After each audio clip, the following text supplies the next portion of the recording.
Well, game two of this San Diego Padres series is in the books, Patrick, and it was another really ugly one for the Colorado Rockies after a string of good baseball games, a 14-5 loss to the Padres, 10 runs scoring in the first 1.2 innings or 1.1 innings, I think, on Chichi Gonzalez and Jose Mujica, who I suppose, if nothing else, put on a perfect display of the polar opposite of the absolute worst kinds of pitching that you can possibly see at the major league level. I was honestly blown away by how terrible the both of them pitch. And I feel a little bad, obviously, for Mujica being thrown into his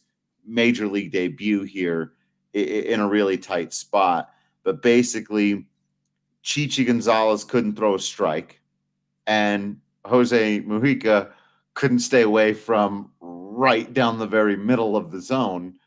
So for all the people going, why don't you just throw a strike? Well, you have to do a little bit better than that, and Mujica showed you how and why, and just an absolute nightmare, Patrick. That there's almost no way to recover from that. You know, I see a lot of people out there saying big things about the organization again, as they do in these sort of embarrassing losses, and I understand, and it's not the only one this year. But look, man, 8 position players went out there and played a baseball game and had nothing to do with how embarrassing this game was. And most of the guys who typically pitch out of the Rockies bullpen had nothing to do. And most of the guys who typically start games for the Rockies had nothing to do with how bad this game went. But still, Chichi, you can't do that. It was a very good ball game up until the point that Chichi took the mound. Unfortunately, the 3-run jack from Nolan in the first feels it's a was great. footnote It now. was Yeah, precisely what you wanted to see. Nolan dropped down. We saw him there again, batting fourth.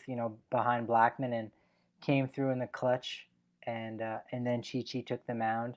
And you know what? If we are going to try to find some silver linings, there were a few there in the game, and one of them quite possibly could be that, despite the fact that Jose Mujica gave up a grand slam on the second pitch of his major league debut, and the fact he gave up 6 earned runs, he did not get the loss in tonight's game. So that's not so bad? that's Question that's mark? something. That's a thing, It's something. I suppose. Now, I mean, if you're looking for real silver linings, there were 2 of them. One was that Nolan Arenado had a good game and hit the ball hard twice, and he looked good and he looked locked in. And the other was that they put up 4 runs against Mike Clevenger, which is Yes. generally speaking very good. You do that on a night when you're getting Kyle Freeland or Herman Marquez, and you're sitting there feeling really good about yourselves. Getting 4 against Clevenger is huge. But it's just hard to focus in on those kinds of things when the game goes the way that it did. But Yeah, I think positive signs from the offense. for sure. I think he probably would have had a 6th inning in there if he needed to. Only had thrown 84 pitches. But, with last night's game going the way it did, I think, Padres manager Jace Tingler just maybe wanted to get some of those other guys, some opportunities. Adrian Morjon is one great example of that, where this guy, is going to be a starter for this team going forward. But currently, right now, the way that the rotation shakes out, I mean, he doesn't have a spot, and you got to see just how good of a young ball player, one of 2 Cuban-born ball players on this team. In fact, I think they were both signed during the international signing period in 2016. So the Padres, have done a nice job kind of highlighting that Cuban talent, and yeah, doing what they were able to do against Clevenger, I think, is pretty important, especially, if the Rockies are going to make a run in the postseason. They're going to have to do it either against the Dodgers, which, okay, they took 2 out of 3. The game on Sunday night was phenomenal. Um, or they're going to have to do it against the San Diego Padres. So they're going to be seeing those same teams that they've been playing again in the postseason if this team is legit. And we said going into it that, hey, if you can take 2 out of the 6, you're going to be all right. And you hope that they can pull out a victory Wednesday night with Senzatella on the hill. If not, you kind of got what you hoped for, not in the way you hoped, but you did get 2 out of the 6. So even if they can salvage the final game of this series, I think that will be overall a successful road trip for these Colorado Rockies. Interesting note that I just got here. Media relations didn't make any players available. We'll have players pregame tomorrow. No explanation why there, and I'm not going to speculate whatsoever.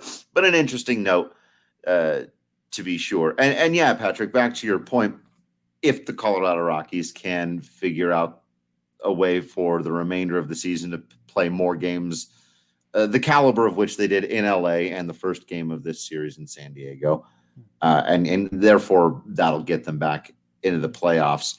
They won't be sending Chichi Gonzalez or Jose Mujica or Antonio Santos to the mound in any of those games. Normally, when you go to your stopgap guys, you're hoping to get a couple of innings out of them. You're not expecting them to be perfect, but you're certainly not expecting this. And so there's only so much you can do again with a game like this. Like we said, after the terrible, horrible, no good, very bad, embarrassing loss to the San Francisco Giants, they might just turn around and win the next game. And not only did they do that, then they went out to LA and won the next series. So you can't get carried away with analysis about this game other than, the people who were saying, John Gray was a major problem. Again, you understand how quickly these games can get away from you. You have to find a way to get outs. And even John Gray giving up 6 or 7 runs over 5 innings at Coors Field to a hot Arizona Diamondbacks lineup doesn't bury your ball club the way walking the bases loaded and then hitting the first guy to bring in the first run after you've taken a 3-0 lead does, and then handing the ball to a rookie. That buries your ball club in a way worse way than anything we see out of the typical starters. And so, Chichi just hasn't had it this year. And I think we're going to see fewer and fewer of these guys at the bottom of the pitching depth chart as Bud Black's going to need to start managing with more desperation to get these games. Yeah, and speaking of burials, I mean, it wasn't even just a rookie. We're talking about a kid who had never, pitched in the majors. Was a career minor leaguer to that point. Again, he's only 24 years old, but was in the minor leagues for 6+ seasons. This was his first game as a professional since 2018, since having Tommy John surgery. So this was a real tough spot that it was almost a no-win situation. And, maybe you say, well, why not Santos instead of Mujica? Mujica could have just been the first guy up. That was part of the game plan is, okay, we're going Mujica over Santos. And Santos, pitched really well, had 3 shutout innings before that final little outburst there. Myers hitting his second home run of the game. And so Santos was just a little bit gassed, but he showed a lot more than in his debut. So again, you have a career 1 game pitched between the guys that come in after Chichi. I mean, that's how beat up the bullpen is. And Jairo Diaz, 2 shutout innings. So again, the Padres had taken their regulars out of the ball game and whatnot. So obviously that you take that with a grain of salt. But if you're looking for some positives, there are definitely some there. But it definitely begs the question. I think if John Gray isn't back in the relative near future in the next week, I think it's September 18th is the first game where they'll need a 5th starter because they'll be off on Thursday, and then they're off again on Monday, so they won't really need that 5th starter until Friday night against the Dodgers. Is that Chichi again? Does Santos earn a start, or does Ryan Rollison deserve a start. Yeah, I heard a little Ryan Rollison buzz today. He's being talked about. That's going.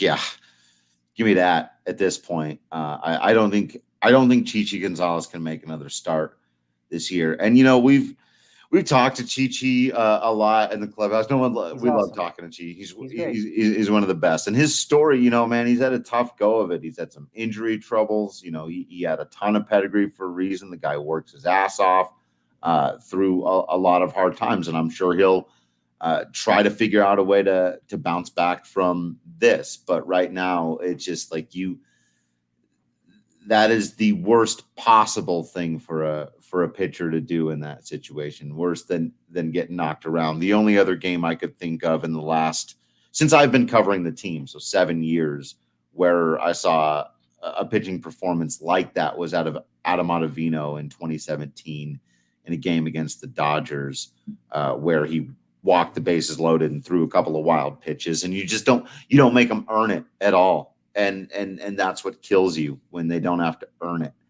And they really didn't against Chichi out there. So he's looked okay out of the bullpen actually this year. And I wouldn't, be against, again, if he would have been the second guy you handed the ball to tonight. The command issues, there's only so much you can do about that. But yeah, just stay away from him in those starts, and do what you can. If you've got to piecemeal one together, hand the ball to Ryan Rollison, be ready to go to maybe Jeff Hoffman instead of, again. I don't like that. That's the one thing for the people who always want to go hard in on Bud Black, and I very rarely do, because I don't think he makes nearly as many mistakes as a lot of other people do. I don't understand going to Mujica there tonight. I think you're right that it was probably part of the pregame, his game plan. He was the guy on the chart, but why? Because if he's coming in, he's coming in a blowout, and that's but it wasn't quite like, you're still trying to save the game at that point. The game was in hand. It wasn't a blowout. So the idea that he would be first, use Hyro there, or Tyler Kinley, or someone that just with some stuff, but who you've used before. So I really didn't like that. Not only that, but it just puts him in such a horrible place to start his major league career. And it could take him a while to wash that game off. And if it doesn't, then tip of the cap to his mental fortitude. It would take me a while to wash that thing off. But that's my big gripe from anybody other than just the two pitchers who didn't have it tonight, is why Mujica? Why there? Why not go to a more established player on your roster and try to keep that game from turning into what it turned into? Yes, certainly you could have had a, pseudo opener type move where maybe you throw Jairo Diaz in there, Yeah. just to kind of get out of that. He's had his moments, pitching, relatively well with runners on base, and you can kind of minimize the damage just a little bit. And then you go ahead and you give Mujica maybe a little bit more time to get, warmed up. Because, you're probably splitting hairs between Santos and Mujica, because, again, there's one game of experience difference between those two guys. It's only after we saw what Santos was able to do, you go, oh, man, that would have been the guy to go to first. So maybe you do something like that. You're right. You mix it up, and if you have that much confidence, Mujica, then who's to say he doesn't go out and have almost a Chichi like performance from when he did last September against the Dodgers, right? Like that was a fantastic. That was the moment that you said, "Wow, Chichi's definitely in the hunt for that fifth starter spot." And to go back to this idea that, hey, what can Bud Black do? Bud Black is given the roster from up above, from the GM, and there were definite depth concerns with the rotation going into this year. I think 2 years ago it was a lot stronger, and that being said, or I should say last year, I thought their rotation was stronger than 2018. 2018, I thought they needed to add some depth. They added Brett Oberholzer, so they didn't really add that depth. But as it turned out, they didn't need it. There's a name for you. Yeah. But they didn't need it. And then last year they did need that depth, and it just wasn't very good. But this year it was as if the depth was all centered around Peter Lambert. And then as soon as he goes down, you have to bring up Ryan Castellani, who's been very good, right? Yeah. From what we had, kind of seen of him in the last 3 years. You're not sure what you're going to get out of him. You hope for something average, mediocre, perhaps, but he's actually exceeded expectations, I think, in a lot of ways. And then you got the Hoffman, Chi, who you think, hey, let's roll the die on those guys. One of them has to stick. And right now you're sitting with, 3 starters because Gray is out, and you almost have nobody to be your 5th starter, and it's Yeah. just you don't know, you have no other options to go to other than other players that have yet to make their major league debut. Maybe Ashton Godot gets that opportunity. Maybe Yeah. I don't think Jesus Tinoco is. Now that they've got him back in the fold, you can convert him into a starter in I the can do course it. of a week. Yeah. There's Yeah. just Yeah. no way you Probably can do not. that. So there's some serious depth issues right now with the roster. And again, if you get into the playoffs and your 4 horses are healthy, you're okay. But until that point, Ryan Castellani is now your 4th, and you Right. don't have a 5th.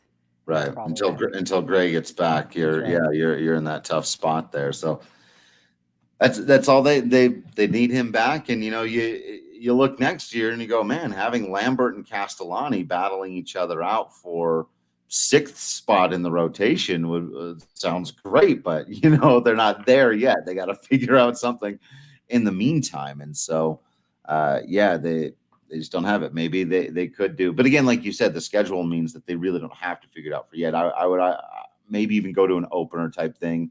But for whatever reason, Jeff Hoffman and Chichi Gonzalez, when you hand them the ball to start a game, just seem to be completely different pitchers than when you hand them a ball, even just a couple of innings into that game. They've both been way better as relievers, especially lately. So maybe give the ball to Jairo or Michael Givens or somebody. You need him for later in the inning. Carlos Estevez has been in a weird funk. Give the ball to Carlos Estevez to start a game and then hand it to Jeff Hoffman or one of these guys, the next time you need a 5th rotation. I really thought they were going to use an opener this year with the abbreviated schedule and kind of the lack of the 5th starter emerging after Lambert, went down, and same with Chi went down and kind of had a rough start to his season. I really thought that was going to be the option, and as you mentioned, Chi and Jeff Hoffman, they are kind of collectively the Wizard of Oz, and man, in short spurts you're running scared because that's the Wizard of Oz. And then as soon as you get up close and personal with those guys, you'll pull back the curtain and you go, oh no, not quite. So, when is Rawlson's ETA? I mean, was it September 1st? Was it August 25th? Was it August 15th? I don't know, but we're already past not the expiration date, but he's canned and he's ready to go. Put him on a shelf. Yeah, I'm ready to see Ryan Rawlson and Joseph. I see you asking the question about going after pitching help.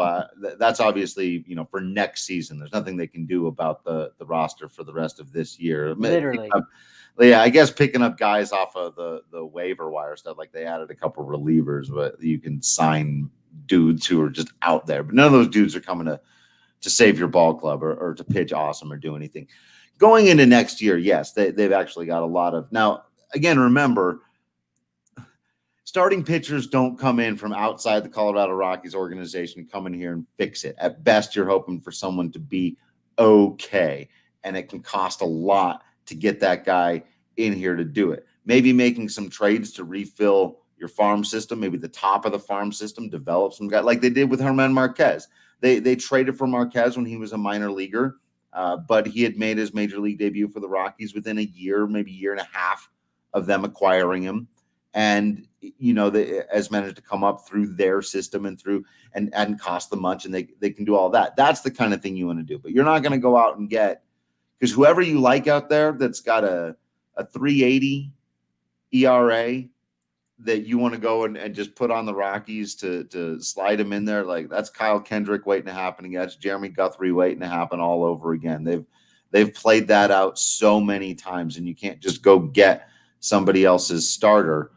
These guys are going to have to figure it out to some extent. You can try to get that depth. Patrick's right. You've got to address the depth to some extent, but not through the big free agency signing. I just don't think that's the way you do it. At starting pitcher, anyway. Yeah, I know there's a lot of money coming off the books, so you might be able to go out and nab somebody and overpay, but the Rockies saw what that was like with Brett Anderson, right? Didn't they give him $10 million for 1 year? Yeah. And again, that's a small sample. Another example, one player in 1 year. But again, if you were, I named two others though. Yeah, but if you can, you're spending that kind of money and relying on a guy that obviously means you have depth issues, and now all of a sudden, if a guy you're paying to be your number 3 starter is just done like that and just can't handle it, now you're back where you started. So there's no such thing as a bad 1-year contract, but there's a bad use of those funds, as you said. Acquire some lower level talent, maybe even take a contract of a veteran guy who's a little bit overpaid, and you say, all right, well I'll eat some of that contract. We can work out something, maybe acquire a prospect at the same time.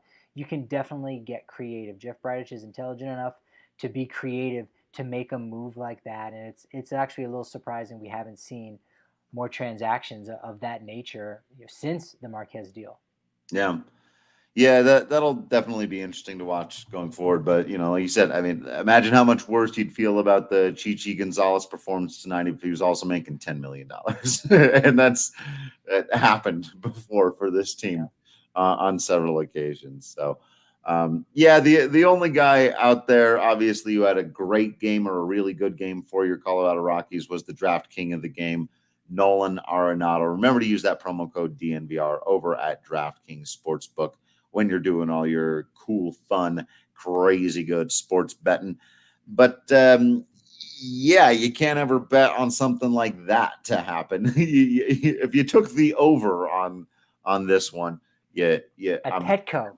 Yeah. This is a pitcher's ballpark, folks. That's right. A day after there wasn't a run scored until the final play of the game, and then there's 8 scored in the first inning the next day. Yeah. 13 scored total within the first 2 innings. 2. Yeah.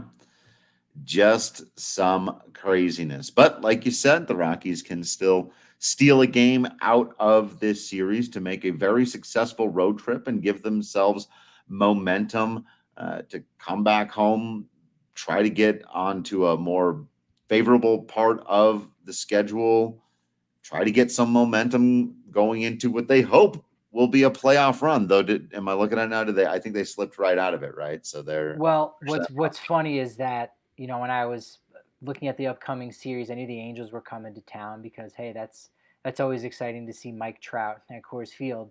Yeah. And I look in the standings, and what was once the worst team in the American League goes on a 5-6 game winning streak, and you go, oh, great, yeah, of course. Yeah. That makes sense. Yeah. And they didn't even trade away a lot of their biggest pieces. Of course, Jason Castro, we got to see for San Diego there, but Dylan Bundy still hanging around for the Angels. Their ace pitcher. He should probably be going this weekend, and the A's are, I'm sure, looking to exact a little bit of revenge from that 2-game sweep. So now they're coming to Coors Field, and then after that, 4 games against the LA Dodgers. And then after that, it's 1 week until the end of the season. Here we are already. Yeah, I know. Here we go. Well, we'll be here for all that. So make sure you're following us on all the social media at Drew Creasman, at Patrick D. Lyons, at DNVR_Rockies. You're subscribed to the DNVR.com so that you don't miss out on any of that written content. You're hanging out with us on all the podcast feeds, including the Denver Sports Podcast. Got to check out the Gaming Podcast. That's been a whole lot of fun doing that. And you got to help out all of our sponsors just by drinking some Breck Brew, throwing down a little Strava Craft coffee in the morning, making sure that you're placing fun and responsible bets on DraftKings. It helps us out. It helps you out. We're all having fun out here together, just celebrating the fact that we get to have sports this year, which, remember, was a question So thank you all otherwise for continuing to be absolutely awesome out there. We will continue to be absolutely Patrick Lyons and Drew Creasman in here. And until next time, we'll see you at the ballpark.